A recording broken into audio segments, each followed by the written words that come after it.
Bienvenidos a esta nueva exploración. Hoy nos metemos de lleno con Aristóteles, una figura, es que su influencia 2 milenios después sigue ahí, ¿no? Absolutamente. Es que hablamos de un pilar fundamental, junto a Platón, de toda la filosofía occidental. Y no solo filosofía, es que se le considera padre de la lógica, la biología, la ciencia política. La lista es enorme. Casi abrumadora, sí. Y para analizarlo, contamos con fuentes variadas. Tenemos desde visiones generales, tipo Wikipedia, hasta estudios ya muy académicos, muy específicos, que se meten a fondo con su idea de la ley o la relación entre el bien y el fin, el telos, el tiempo, la política. Hay mucho material. Pues nuestro objetivo hoy es justo ese: intentar destilar lo esencial de una obra tan vasta. Queremos entender quién fue, claro, de esta gira, discípulo de Platón, luego maestro de Alejandro Magno, el que funda el Liceo, pero sobre todo, qué ideas clave nos dejó. ¿Y por qué siguen siendo relevantes, no? Que esa es la clave. Exacto. Y es interesante pensar que lo que tenemos, el famoso Corpus Aristotelicum, son en su mayoría apuntes de clase, textos digamos que para adentro, no los libros que escribió para el público general, que esos se perdieron. Efectivamente. Trabajamos con un material a veces denso, esquemático incluso. Requiere interpretación. Pero ahí está la riqueza, supongo. Ahí está, en esa densidad de un pensamiento muy sistemático. Pues venga, entremos en materia. Si queremos saber cómo pensaba, necesitamos entender sus herramientas. Y para Aristóteles, la herramienta número 1, antes de nada, era la lógica, lo que luego se llamó el órganon. Así es. Él no la consideraba una ciencia más, sino el instrumento, el órganon, indispensable para pensar bien, en cualquier disciplina. Y el núcleo de esa lógica es el silogismo, ¿no? Esa estructura para deducir. El silogismo deductivo, sí, busca garantizar que si partes de premisas verdaderas, la conclusión tiene que ser verdadera. El ejemplo que todos recordamos. Todos los hombres son mortales. Los griegos son hombres. Por lo tanto, los griegos son mortales. Parece sencillo ahora, pero formalizarlo. Fue un paso de gigante, y junto al silogismo estableció principios lógicos que, usamos a diario sin pensar, el de no contradicción. Que algo no puede ser y no ser a la vez. Exacto, en el mismo sentido. Y el de tercero excluido. O es verdad o es falso. No hay una tercera opción. Son como las reglas básicas del juego del pensar racional. Y también analizó las categorías. Sí, en su obra, Categorías. Son las formas básicas en que podemos hablar sobre algo, sobre el ser, que es la sustancia, cuánto mide, cantidad, cómo es, cualidad, su relación con otras cosas, dónde está, cuándo, digamos, los cajones conceptuales básicos. Vale, tenemos la herramienta, la lógica. ¿Y a qué la aplicamos? Pues a entender la realidad misma, ¿no? El ser. Y aquí, en la metafísica, o filosofía primera, como la llamaba él, es donde se distancia mucho de Platón. Muchísimo. Platón ponía las ideas, las formas perfectas en un mundo aparte, ¿verdad?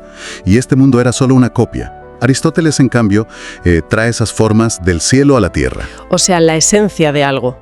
La forma, la morfe, dice él, está en la cosa particular, inseparable de su materia, de la ile. Es su teoría ilemórfica. Cada cosa es un compuesto de materia y forma. La idea de mesa no está flotando por ahí, sino en cada mesa concreta. Justo. Y para entender cualquier cosa de verdad, propone analizar sus 4 causas. A ver, pensemos en una estatua. Venga. La causa material. ¿De qué está hecha? Pues de bronce, de mármol. La causa formal. ¿Qué es esencialmente? La forma. La idea de estatua de Atenea que tenía el escultor en mente. La causa eficiente. ¿Quién la hizo? El escultor, sus herramientas. Y la cuarta, que es la que a veces se nos olvida más hoy, pero para él era clave, la causa final, el telos. El telos. El propósito, el fin, el para qué. En la estatua, pues para honrar a la diosa, o para decorar un templo. Para Aristóteles, esta causa final es importantísima, sobre todo en la naturaleza. Todo tiende a un fin, a una perfección que le es propia. Es una visión teleológica, se dice, orientada a fines. Esta idea del telos parece que está por todas partes en su pensamiento, también en cómo entiende el cambio, ¿no? Con eso de la potencia y el acto. Exactamente. El cambio no es un caos, es la actualización de una potencialidad, una dinamis, que ya estaba en la cosa. Una semilla está en potencia de ser árbol. Y el crecimiento es el paso al acto. Es el paso al acto, la entelequia o energía, la realización de esa potencia. Podríamos decir que la materia es potencia y la forma es acto. Y esto nos lleva a una idea suya bastante abstracta, a veces liosa, el motor inmóvil, que has dicho antes que no es un Dios creador como el que entendemos normalmente. No, para nada. A ver, en su física, él necesitaba explicar por qué los cielos se movían eternamente, y postuló una causa primera para ese movimiento, pero esa causa no podía moverse a su vez, ni tener potencia por realizar. Tenía que ser acto puro, pura actualidad. ¿Y cómo mueve, entonces? No mueve empujando, como un motor normal. Mueve como causa final. Atrae todo hacia sí, como la belleza o la perfección atraen el deseo, ¿entiendes? Sin moverse él mismo. Es como una necesidad lógica de su sistema para que la cadena de causas del movimiento del universo no sea infinita. Entendido. Una pieza compleja pero necesaria en su arquitectura del cosmos. Y hablando del cosmos, su visión física, aunque hoy sabemos que estaba equivocada en lo gordo. Sí, lo del geocentrismo y tal. Dominó el pensamiento durante siglos. Desde luego. Su idea de la physis, la naturaleza, como el reino del cambio, pero con una estructura muy diferente a la nuestra. La Tierra quieta en el centro. Y una división radical entre nuestro mundo, el sublunar, hecho de tierra, agua, aire y fuego, cambiante, corruptible. Y el mundo de arriba. Y el supralunar, el de los cielos, perfecto, eterno, hecho de un quinto elemento, el éter, con los astros girando en esferas perfectas. Pero donde sí que acertó mucho más, y fue un pionero increíble, fue en biología. Se le llama el padre de la biología y la zoología. Es que su trabajo de observación es impresionante. Describió cientos de especies, con unos detalles anatómicos, de comportamiento. Fíjate, describió la función del ectocótilo del pulpo en aquella época. Increíble. Y aquí vuelve a ser clave su enfoque teleológico. La naturaleza, decía, no hace nada en vano. Cada órgano, cada rasgo, está ahí para algo. Tiene una función, un telos. Esa pregunta, ¿y esto para qué sirve?, tan aristotélica, sigue siendo fundamental en biología, ¿no? Aunque hoy le demos una explicación evolutiva que él no tenía. Claro, hoy hablamos de selección natural, un concepto ajeno a él. Pero la pregunta por la función sigue ahí. Y también investigó a fondo algo tan difícil como el tiempo. ¿Cómo lo definía? Como la medida del movimiento según el antes y el después. Es que no se puede separar del cambio. Si nada cambiara, no habría tiempo, o no lo percibiríamos. Y lo relaciona con la mente, con el alma. Dice que es el alma la que percibe y cuenta ese antes y después. Es interesante eso, ¿no? Si no hubiera una conciencia para medirlo, ¿existiría el tiempo? Una conexión muy sugerente entre física y psicología, sí. Pues vayamos justo a eso, al ser humano. ¿Qué nos distingue, según Aristóteles? Pues nos define como el animal racional. La clave es el logos. Otros animales tienen voz, foné, para expresar placer o dolor. Pero solo los humanos tenemos logos. Que es razón y lenguaje a la vez. Exacto. Razón y lenguaje articulado. Y el logos es lo que nos permite pensar y hablar sobre lo bueno y lo malo, lo justo y lo injusto.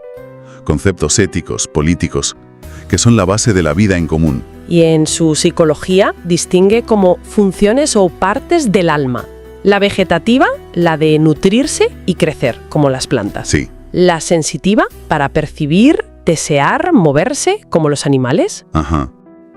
Pero ahí introduce una idea un poco misteriosa sobre el intelecto, el nous. Sí, es curioso. Sugiere que la parte más alta del intelecto, la que capta las verdades universales, quizá no es parte del cuerpo-alma, sino que viene de fuera.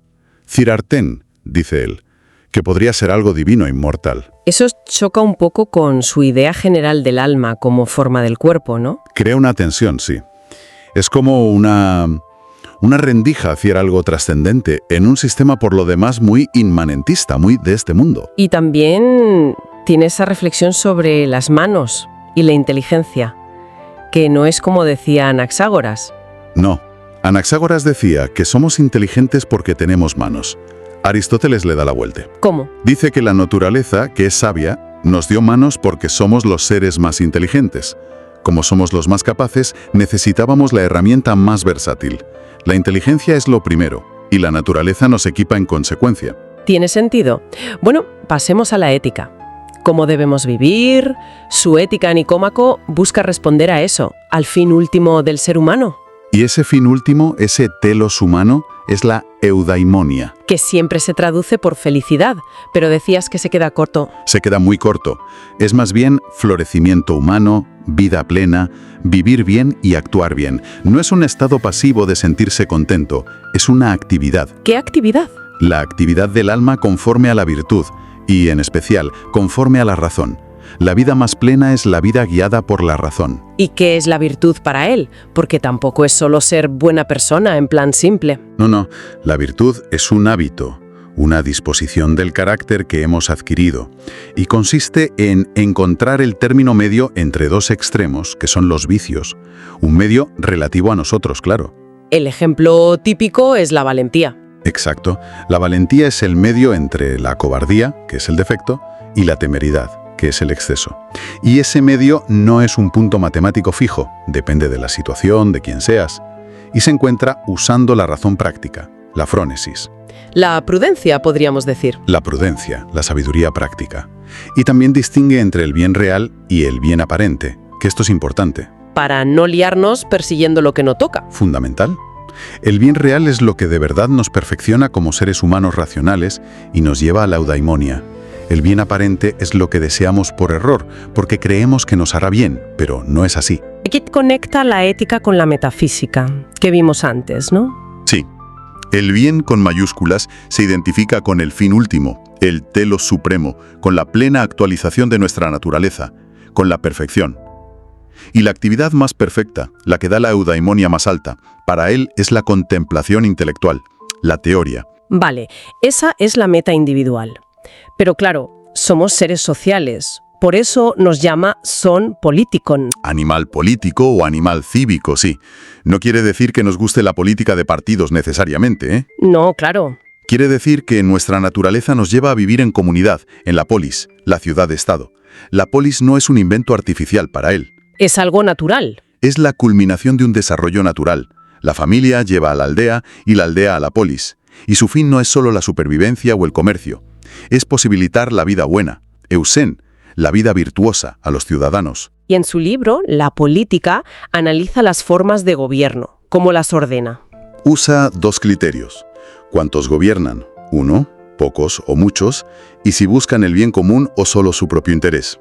Vale. Los regímenes que él considera rectos porque buscan el bien común son la monarquía, gobierno de uno, la aristocracia, gobierno de los mejores, los más virtuosos, y la república. Él la llama politeia, que sería un gobierno constitucional, una mezcla con una clase media fuerte. ¿Y los malos? Los desviados, que buscan el interés particular, son las corrupciones de los anteriores.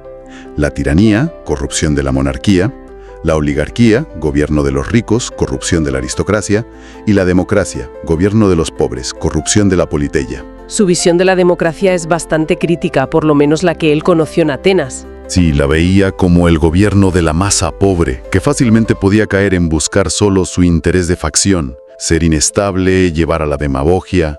¿Cuál prefería él entonces? Su ideal más práctico, más realizable, era la politeia, ese régimen mixto que combina elementos democráticos y oligárquicos, buscando la estabilidad, aunque también valoraba la aristocracia si fuera posible encontrar a esos mejores. Pero aquí llegamos a un punto complicado hoy en día.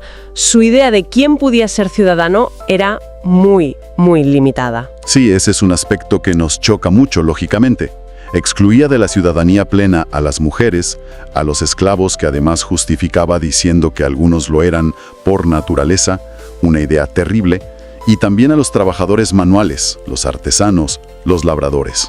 ¿Y por qué? ¿Cuál era su argumento? Su argumento era que no tenían ocio, escolé, tiempo libre para dedicarse a desarrollar la virtud, a pensar, a participar en la política, que para él eran las actividades más elevadas. Necesitabas ese ocio, y ellos por su trabajo no lo tenían. Es una visión muy elitista, claro. Sin duda. Hablemos ahora de la ley y la justicia. Las fuentes dicen que su visión es más compleja de lo que parece. Distingue entre lo justo natural y lo justo legal. Correcto. Habla de physikon dikaion, lo justo por naturaleza, y nomikon dikaion, lo justo por ley o convención.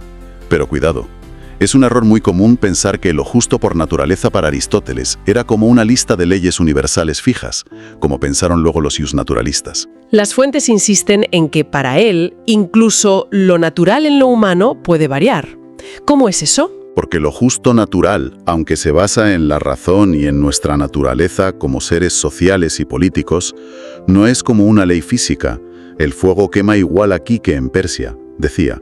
Pero lo justo no es exactamente igual en todas partes. Depende del contexto. Depende de la razón práctica, de la frónesis, aplicada a las circunstancias de cada polis. Hay principios generales, claro, como honrar a los padres o no matar sin causa. Pero ¿cómo se aplica eso? ¿Cómo se concreta en leyes, nomi condicayen? Eso puede variar legítimamente de una ciudad a otra. Lo justo legal es convencional, en el sentido de que, antes de que se establezca una ley, por ejemplo, si se conduce por la derecha o la izquierda, pues daba igual. Pero una vez que se establece, ya obliga. Entonces la ley positiva, la ley que crea la gente en la polis, tiene un papel muy importante.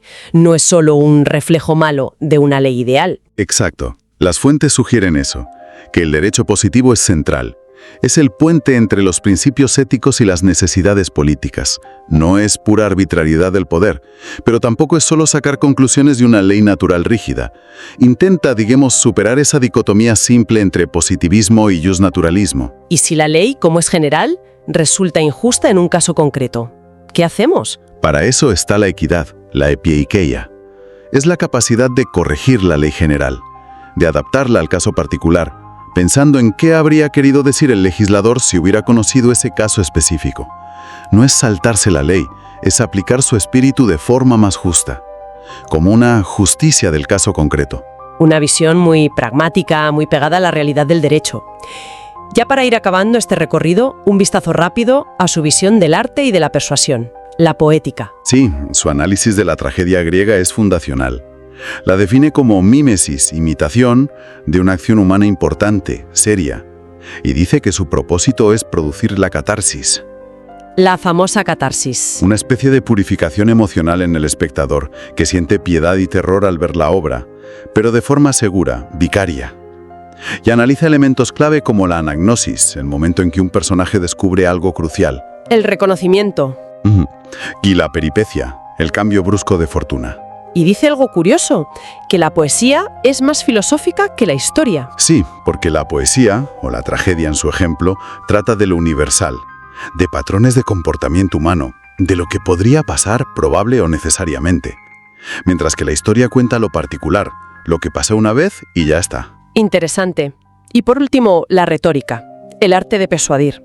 Eso sí, que no ha perdido actualidad. Nada en absoluto. Es que diseccionó de forma magistral los tres pilares de la persuasión. El ethos, que es la credibilidad que proyecta quien habla. Si te fías de él o no. El pathos, que es conectar con las emociones del público. Tocar la fibra sensible. Y el logos, la fuerza de los argumentos, la lógica del discurso.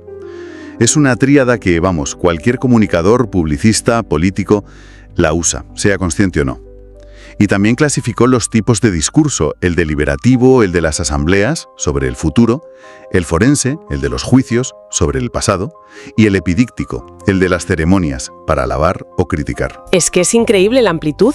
Intentó de verdad construir un sistema que lo abarcase todo, desde la lógica pura hasta la biología, la ética, la política, el arte. Un intento enciclopédico brutal.